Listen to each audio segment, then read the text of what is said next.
ele não tinha não é uma família abastada, ele era classe média baixa nos Estados Unidos, tá? E para isso ele tinha que dar aula para as crianças. Então, ele dava aula para os amigos dele de matemática. Ele precisava ganhar uma grana extra.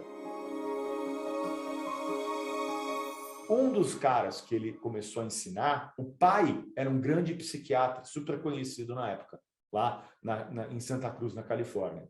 Agora, só para mostrar um pouco do que era Santa Cruz da Califórnia, era um dos maiores polos de psicologia na face da Terra. Né? Então, Santa Cruz da Califórnia, para ter uma ideia, na década de 70, você tinha mais de 150 diferentes tipos de escolas de psicoterapia. Então, você tinha ali muita gente pensando e estudando desenvolvimento humano no mesmo local. É como se fosse o Vale do Silício para a tecnologia. Santa Cruz da Califórnia era o vale da psicologia. Na verdade, não era um vale, era uma montanha, né? Mas era a montanha da psicologia. Então, as pessoas iam para lá para estudar psicologia, para entender o ser humano e experimentar coisas novas. Bateu com década de 70, abertura muito grande com drogas, então as pessoas usavam e se experimentavam muito com drogas, psilocibina, LSD, você fazia o seu próprio LSD na farmácia, se precisasse.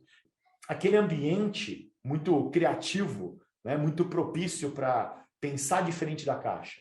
Né? Ele estava inserido naquele ambiente, só que ele estava num centro de computação, que era bem diferente disso. Então ele ficava de um lado dessa universidade, onde as pessoas tinham pensamentos mais lógicos e concretos e matemáticos, e do outro lado da universidade tinha um monte de gente o quê? Pirando nas ideias, né? É aquela coisa tipo intuitivo. Então vamos ver o que acontece, vamos na intuição. A gente não sabe o que vai acontecer, mas vamos experimentar. E o pai desse menino que ele começou a ensinar matemática, ele era um grande psiquiatra da época e ele também era dono de uma editora de livros de psicologia. E ele perguntou para o Richard, ficou amigo do Richard, enfim, o Richard começou a conversar com ele nos momentos que estava na casa dele, enfim, criou-se uma amizade entre os dois. E tinha um grande psicólogo da época que tinha falecido, o Fritz Perls, que é o cara da terapia Gestalt. Não sei se já ouviu falar da terapia Gestalt, mas a terapia Gestalt imagina, por exemplo, que você vai num local e você tem uma situação difícil com alguém, mas essa pessoa, sei lá, já não existe mais na sua vida, ela já morreu, e aí o que a Gestalt fazia pedia para você alucinar ou imaginar essa pessoa e você fazer o que você tinha que fazer com ela, falar o que você tinha que ter falado para ela e não conseguiu em vida, alguma coisa assim. Quem viu aquele outro filme, eu gosto de filme, né? Vocês vão ver que eu vou usar muitos filmes para pontuar para vocês esse negócio. Tem um filme que chama Máfia no Divã, onde acho que é o Robert De Niro, que ele é um mafioso, e aí eu não lembro qual era o ator que fez o psiquiatra lá, mas ele usava a terapia Gestalt. Tanto é que ele chegou o momento e falou para o mafioso: imagina a sua mãe nessa cadeira e fala e faz o que você acha que você deveria falar. Aí ele pega uma arma e dá 5 tiros na cadeira. Né? Então, isso é um filme comédia, óbvio, mas ele representa o processo da terapia Gestalt. E o Fritz tinha morrido e deixou 2 livros inacabados. E aí esse psiquiatra falou para o Richard: Richard, por acaso você quer ganhar uma grana? Aí o Richard: opa, claro, eu sempre estou precisando de dinheiro. Faz o seguinte, você quer terminar os 2 últimos livros do Fritz? Eu vou te dar todo o material necessário, vídeo, fita cassete, livros, e eu sei que você fez um bom trabalho com os contadores. Quem sabe você também consegue entender a cabeça do Fritz e terminar os últimos 2 livros dele. Então, o Richard, ele foi um ghostwriter, né? Ele acabou virando um ghostwriter dos últimos 2 livros do Fritz. Né? Então, ele foi lá para o Esalen, Instituto Esalen, que fica na Big Sur, da Califórnia. Inclusive, esse instituto existe até hoje. Né? Se você for lá, tá subindo a Big Sur, lá de Santa Mônica, lá para São Francisco, tem o Instituto Esalen até hoje. E eles dão uns treinamentos loucos até hoje também. Se você vai ver a grade curricular deles é coisa estranha.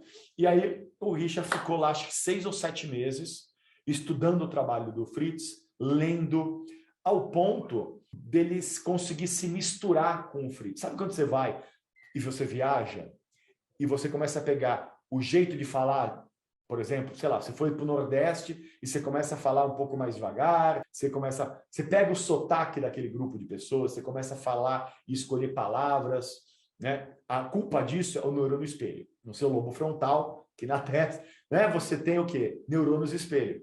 Que a grande função do neurônio espelho é aprender com o que ela está vendo. Então, eu estou aprendendo com o que está acontecendo na minha frente. Então, eu estou treinando o meu cérebro a fazer aquilo que a pessoa da minha frente está fazendo. Criança aprende grande parte através do neurônio espelho, porque vê o pai e a mãe se comunicar, falar, se comportar, e ele reproduz aquele comportamento dentro dele. Né? Então, o que faz a gente muito rapidamente absorver o nosso grupos que a gente se comunica, é o neurônio espelho, é o grande responsável, porque ele lá está sugando aquela informação e aprendendo com aquele ambiente ali. O problema é que, quando a gente pensa em neurônio espelho, ele não tem uma vozinha e uma ética. Ele vai absorvendo de tudo. Então, ele pode absorver coisa boa, mas também pode absorver coisa ruim. Por isso que, muitas vezes, quem tem filho ou já ouviu falar aquela historinha de que me diga com quem andas, direi quem você é. Né? Porque você acaba absorvendo realmente os comportamentos das pessoas na sua volta. Hoje em dia, a gente tem muita mais base para falar sobre isso. Né? Então, tem algumas teorias que falam aí de as 5 pessoas com que você mais se comunica, você acaba ficando parte delas. E a gente vê muito esse tipo de processo. Quanto mais a gente estuda, mais a gente vê que realmente a gente é muito influenciado pelo meio que a gente se encontra. Né? Então, você vai, por exemplo, se a gente for estudar lá atrás, os gênios da humanidade, Michelangelo, Rafael, o Leonardo, Da Vinci, toda essa galera estava onde? No mesmo local, Firenze, na mesma época, no século XVII, sabe? Tava, todo mundo no mesmo local, na mesma situação, na mesma cidade. E por que surgiram tantos gênios? O ambiente estava lá, eles estavam sendo influenciados por aquele modelo de pensamento, eram influenciados a criar arte, a criar filosofia, eles tinham essa possibilidade de muito cedo entrarem de aprendizes, de mestres, de diversas áreas. Então, aquele ambiente, aquele polo, ele acabou facilitando o quê? O crescimento, o nascimento, a aparição de muitos gênios. Igual, por exemplo, você vê aqui no Brasil. Por que você acha que aqui no Brasil, pelo menos alguns anos atrás, tinha muito jogador de futebol bom? Porque o ambiente é esse, né? Todo mundo fala de futebol. Você está lá, por exemplo, numa comunidade, todo mundo fala de futebol, joga futebol, o esporte futebol. A pessoa pegava lá antigamente, criava bola de futebol com meia e amarrava um monte de meia para ficar jogando futebol. Então, é óbvio que vão sair pessoas, né, que vão se destacar naquela área. Então, o Richa foi lá e ficou 6, 7 meses estudando o Fritz, e ele quase que se misturou com o Fritz, ao ponto dele começar a falar como o Fritz falava, se vestir como o Fritz se vestia. Ele começou a se confundir, ou melhor, ele, inclusive, o Richa, depois de 7, 8 meses, começou a ensinar terapia Gestalt. Ele abriu um grupo, chamava Grupo Meta, ele e agora eu não lembro o nome dele, mas é um russo, não, um húngaro, que agora eu não lembro o nome dele, ele ficou esquecido meio na história, e eles se juntaram para angariar pessoas que quisessem aprender a terapia Gestalt. Então, Richa começou a ensinar a terapia Gestalt nesse grupo Meta, né? Então, eles se reuniam na casa desse ucraniano, um húngaro, enfim, e todo final de semana eles ficavam praticando o que o Fritz fazia.